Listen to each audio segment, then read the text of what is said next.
লক্ষ্মীর ভাণ্ডার বনাম সন্দেশখালির নির্যাতন। রাজ্যের ৪৯% মহিলা ভোটারদের কাছে সর্বাধিক গ্রহণযোগ্য ইস্যু কি? বিজেপি দাবি করেছে লক্ষ্মীর ভাণ্ডার দিয়ে সন্দেশখালির নির্যাতন চাপা দেওয়া যাবে না, আর এই নির্যাতনের বিরুদ্ধেই রায় দেবেন রাজ্যের মহিলারা।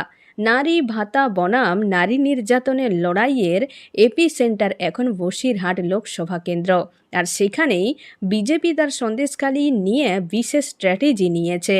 এক কথায় বলতে গেলে বসিরহাট লোকসভা কেন্দ্রে রাজনৈতিক লড়াইয়ে যদি বিজেপি হেরেও যায়, তারা চাইছে সন্দেশখালি বিধানসভা জিততে। রাজ্য বিজেপিতে কান পাতলে শোনা যাচ্ছে সন্দেশখালি, হিঙ্গলগঞ্জ, বসিরহাট দক্ষিণ বিধানসভা জেতার স্ট্র্যাটেজি সাজিয়েছে রাজ্য বিজেপির ভোটকুশলীরা।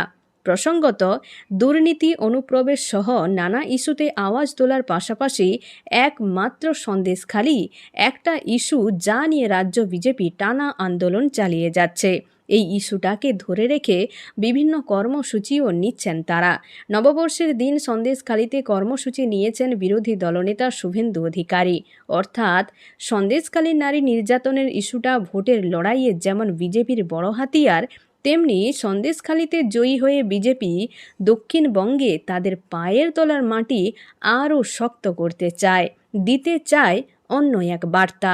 এমনটাই মত ওয়াকিবহল মহলের। এদিকে এ রাজ্যে মহিলা ভোট ব্যাংকের বড় অংশ বিগত নির্বাচনগুলিতে তৃণমূলের পক্ষে ব্যাপক রায় দান করেছে।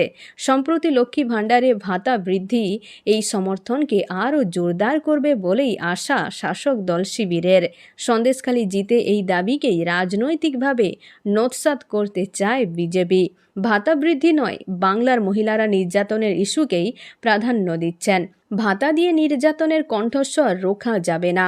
রাজনৈতিক বিশ্লেষকদের একটা বড় অংশের মতে সন্দেশখালি বিধানসভা জিতে এই বার্তা দিতে চায় বিজেপি। অন্যদিকে বসিরহাট লোকসভা কেন্দ্রের যা জনবিন্যাস, তাতে সংখ্যালঘু ভোট একটা বড় ফ্যাক্টর। এই সংখ্যালঘু ভোট তৃণমূলের সঙ্গেই থাকবে বলে মত শাসক শিবিরের। তবে সেখানে এবার লড়াইয়ে রয়েছেন বাম আইএসএফ।